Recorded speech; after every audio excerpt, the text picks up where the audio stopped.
Bir hadiste мындайча айтылат экен. Ибрагим пайгамбарыбызды миңдеген адам чогулткан, миңдеген адам 6 ай чогулткан отунун ортосуна салып өрттөй турган болгондо бир чабалекей бир тамчы сууну алып бараткан экен Ибрагим пайгамбарга. Чабалекейден сурашат экен. Ай чабалекей, сенин бир тамчы сууң эмне болот?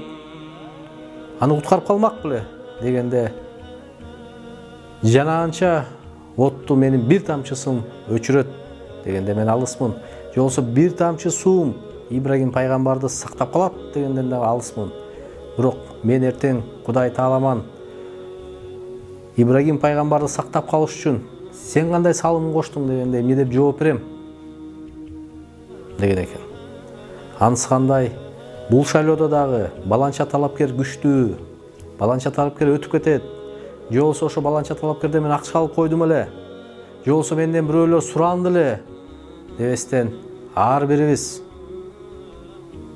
менин добушум ушул мамлекетке эртең кыянат кыла турган талапкерге себепкер болуп калган жокпу деген ой менен биз добуш бериш керек.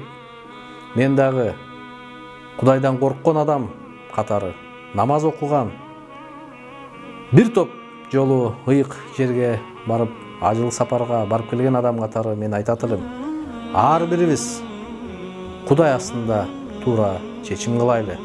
Эртең мамлекетибиз үчүн, эртең бала бакырабыз үчүн, Кыргыздын келечеги үчүн туура чечим болобу деген терең анализ кылып туура добуш бергендей болушубуз керек.